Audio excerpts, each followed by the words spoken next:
Hey Menasha, I'm Community Liaison Officer Matt Rowe with the Police Department. I am out here at Heckrodt today. We're going to talk to you about rabies vaccinations, dog bites, and the health department has some information about some local bats we've had in our exposure call. I'm Andrea Bierbrower, the naturalist here at Heckrodt Wetland Reserve.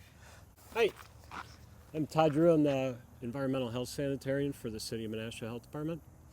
Hi, I'm Claire Hilshoe with the Menasha Health Department, and I will talk to you a little bit about rabies vaccination for your pets. Getting some phone calls with some residents saying that they have discovered bats inside their house. If that does happen, we are going to refer you to a bat control company or an expert who can help safely trap those bats out of your house, because they are a protected species here in Wisconsin. And we are making this video here in Menasha, Wisconsin for our residents, but we are going to post this on YouTube, so this video could be seen anywhere. So if you do have questions about this, please contact your local police department or law enforcement authority, and you can always also contact your local health department for specific questions about your case and your jurisdiction. A couple weeks ago, one of our CSOs got bit by a dog. Rabies is a preventable disease through vaccination, and we always want to make sure that we're keeping our community safe.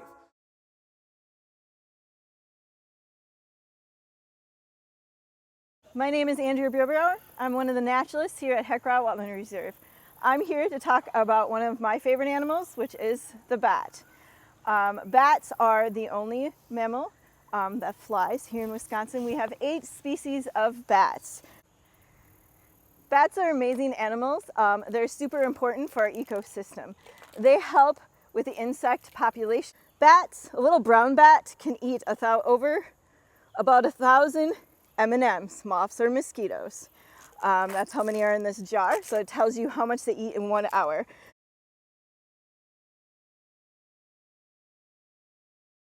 So if you imagine all night long how much little insects those bats eat. So because they eat so much insects, they help control populations of insects in the community. Bats are absolutely vital to our ecosystem in terms of how many mosquitoes that they take care of and all of the diseases they carry. Bats also happen to be the #1 carrier of rabies in the state of Wisconsin. Recently in this area, an increase in the number of reports of potential exposures and actual exposures related to bats in the home. Those exposures included animals playing with and finding dead bats, hanging up, for example, in their bedroom with bats flying around, or perched on the ceiling. That is something that, given the risk, we consider that an exposure, and we would have to take appropriate steps. If you think that you've had any kind of an issue related to bats, whether it be an exposure, you've had bats in the home, anything along those lines, please feel free to call the Menasha Health Department, and we'd be more than happy to try to assist you, provide you additional information, or refer you to perhaps a bat specialist that may be able to help you trap bats out of your home.